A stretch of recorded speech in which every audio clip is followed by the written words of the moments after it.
Rikthehemi dhe në këtë pjesë të programit që do të kemi të ftuar një nga ato këngëtaret e folkut dhe muzikës sonë popullore qytetare që e ka nisur karrierën 60 vite më përpara, duke fituar atë vite dhe çmimin e parë në festivalin kombëtar të asambleve artistike, Një Bashqe me Portokalle. Një nga zërat më të spikatur të muzikës popullore. Prej 35 vitesh, ajo u largua nga vendi duke nisur një jetë e re në Bullgari. Do të flasim sot për rikthimin e saj në muzikën popullore dhe projektet e tjera. Kam kënaqësinë të mirëpres në studio Kleopatra Dokle. Përshëndetje, mirë se vjen, Alin. Çfarë kënaqësie të mirëpres.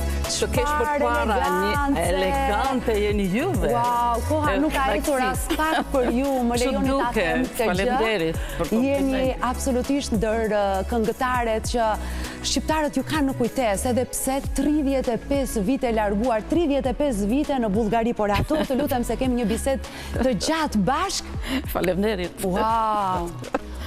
Sa shumë vite që i keni munguar Shqipërisë, e megjithatë mund të themi se jeni shkëputur plotësisht nga muzika gjatë kësaj kohe. Jo dhe kaq plotësisht, se kam ardhur shpesh me ftesa që më kanë bërë aktivitetet e Klanit, Top Channel, e juve me raste. Edhe kam ardhur, kam marrë pjesë. Por jetën e përditshme keni patur në Bullgari, rritët fëmijët tuaj në Bullgari. Largësia vetë-vetiu të bën pak të largët. Se si thot populli, afër syve, pranë zemrës. Domethënë, kjo është largësia do s'do të bën të largët, sa do dëshira që ke për të ardhur, për të vazhduar atë çfarë ti ndjen dhe vite më parë, por koha bën të vetën. Pse morët atë vendim për të vendosur në Bullgari, për të ndërtuar një jetë në Bullgari, teksa duket se në Shqipëri ishit në kulmin tuaj si artiste, si këngëtare. Ashtu është. Po tashi si të gjithë shqiptarët që morën një rrugë, sa prej hallit, sa prej qefit. Kurse ne na ndodhi pak, nuk ishte ajo dëshira jonë për të ndënjur as në Bullgari edhe as gjikundi. Por ne kishim vajzën e madhe, ajo studionte në Bullgari, në universitet. Edhe vajza e dytë e quam për shkollën e muzikës, se atë kishte që në klasë parë, në të mesme. E tashi vendosim burë e grua, thamë tashi të marrim një rrugë, e të shkojmë të shohim vajzat, ku janë, ku s'janë. Edhe shkuam. Për të qëndruar pranë vajzave? Jo, për t'i parë, një vizitë. Morëm dhe djalin që ishte i vogël, ishte 8:30 ishte atëre. Edhe atje ku ishim, që ndenjëm për të fjetur, jashtë e obori ishte një paralele. Dhe djali tash si të gjithë djemt të hedhur çapkëna. Edhe i them unë hajde në drek, të flesh, dhe pastaj të dalim.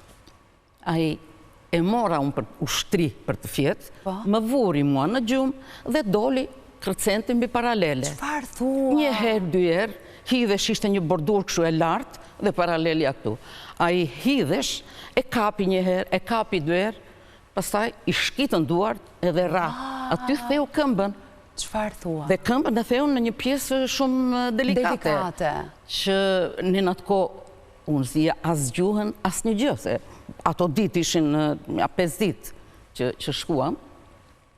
Edhe kërkoja unë ambulancë, ku më morën vesh pasaj, vjen ambulanca, e marrim në spital, e theu këmbën, edhe bum në uqi, edhe shiqyr Zotit, që në spital ishte vetë shefi i pavionit që ishte specializuar për ortoped.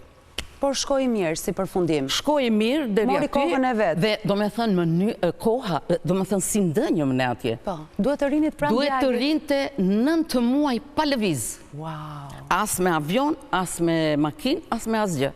Kështu që u detyruam të rim aty, se s'kishim nga të jambanim, edhe ndenjëm, morëm shtëpi me qira, ndënjëm atje dhe kështu vazhdoi. Pra kjo ishte arsyeja që u vendosën në Bullgari. Ju shkuat për të takuar vajzat, për një vizitë, ndodh ky episod i pakëndshëm, po si shtemi, jo gjithçka e keqe vjen për keq. Ashtu është. Por edhe për mirë. Sepse djalit është që u rrit, edhe që mbaroj shkollën, e mbaroj institutin e arteve, këte janë dhe gjithë këto përparime që ka bërë tashi, edhe thot shqyqyr që theva këmbën, se mbeta këtu. Kjo ishte, do me thënë, e vetëmja arsye. Pastaj, buri u detyrua të merret me punë. Edhe ai artist, edhe ai artist, aktor, regjizor, aktor filmash. Edhe ati i vlonte shpirti se donte edhe ai të bënte atë çka kishte për të bërë. Patjetër. Mirë po, u izoluam që të dy, ai vazhdoi të punoj, unë merresha me fëmijët. Gjatë këtyre viteve je kushtuar plotësisht rritjes të fëmijëve, kujdesit për ta? Absolut. Edhe mbeta atje. Se ne mas 90-s filluam këto lëvizjet. Edhe, do me thënë, kjo ishte e vetmja arsyeja. E mendon ndonjëherë se si do të kishte qenë jeta jote, se çfarë drejtimi do të kishte marrë karriera në qoftë se nuk do të ishit vendosur në Bullgari? Ke ndonjë një peng artistik, se ndoshta në jetën personale je shumë e lumtur edhe e përmbushur. Absolutisht. Edhe si nën, edhe si gjyshe. Jeta ka dhe ato përpjetet, atë pjetet, do me janë ato hallet e çdo njeriu. Probleme që edhe kalohen. E ke thënë ndonjëherë? Nuk e shumë.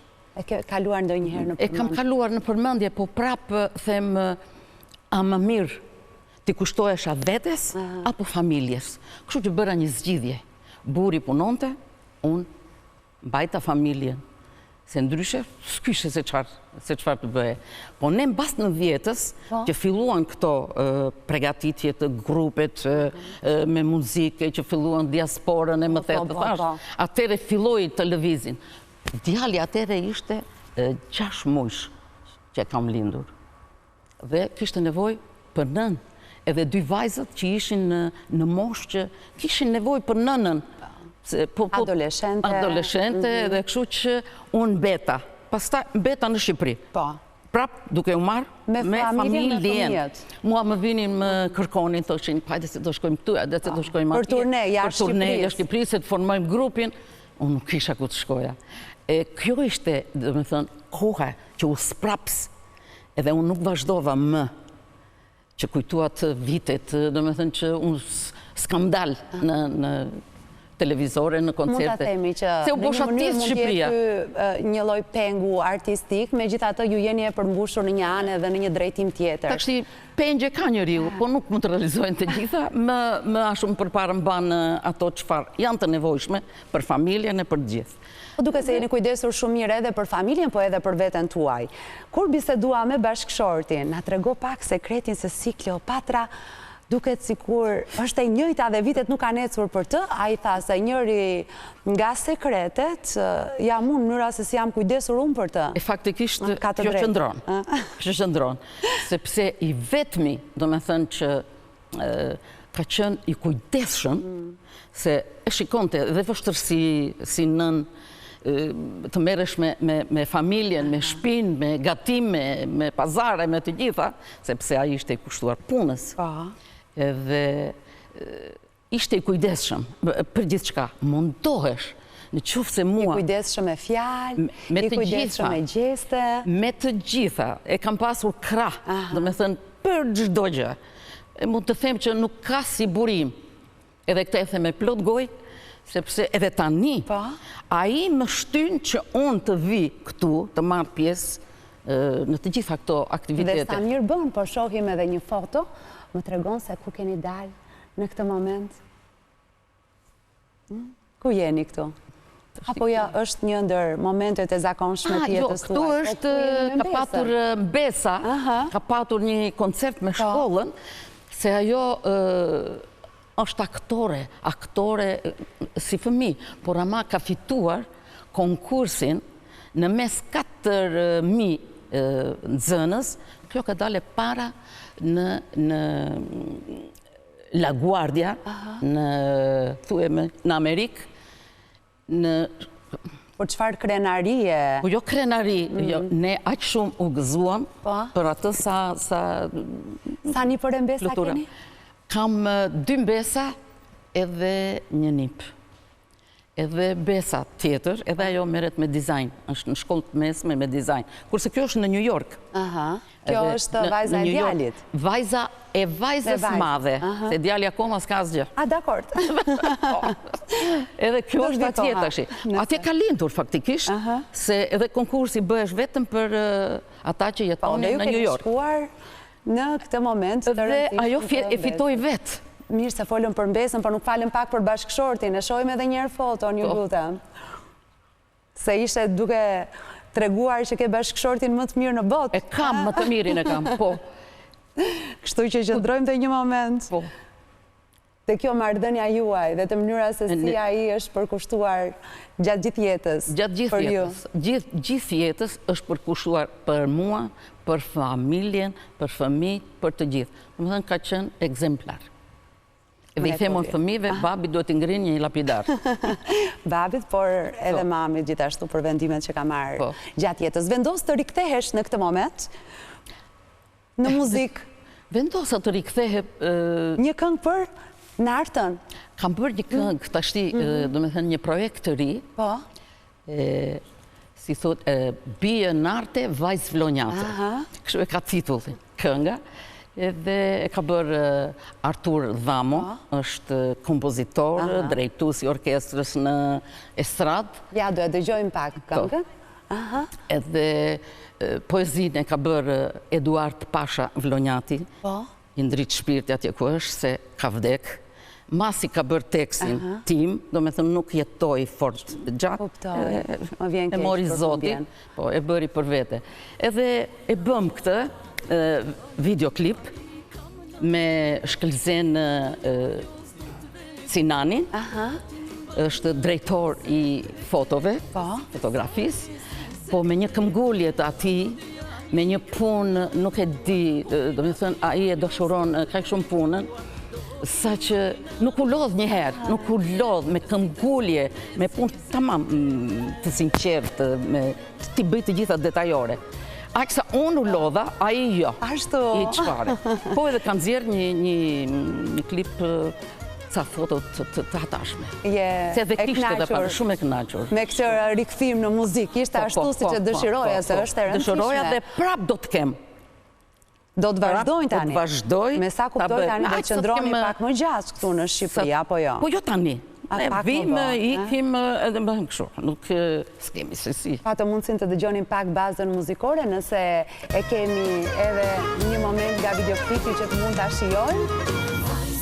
Sigurisht që është gjyruar në Vlorë. Në Vlorë, të gjitha ato fotot janë në Vlorë, gjithë panorama. Të Vlorës. Tu është në nartë. Edhe të ka hije si gjithmonë kostumi popullor, ke dashur që ta mbash veshur, ashtu si të identifikojnë.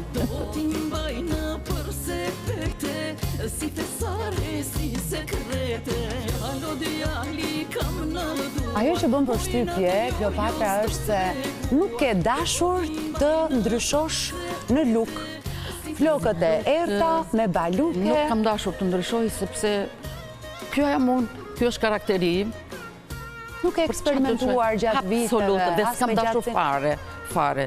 Mbeta në këtë lukun tim, e kënaqur me këtë. Edhe njerëzit më njohin kështu. Po. E nëse do ndryshoja, nuk do të më njihshin. Edhe sot kur më takojnë më thonë, "Ua, ti s'ke ndryshuar." Fare. Nuk kam ndryshuar, unë kam ndryshuar shumë. Por kur shikojnë baluket dhe flokët e gjata, thonë nuk ke ndryshuar, vetëm nga kjo. Se jo kush e di se çfarë. Ja, do të shohim edhe një tjetër klip të realizuar.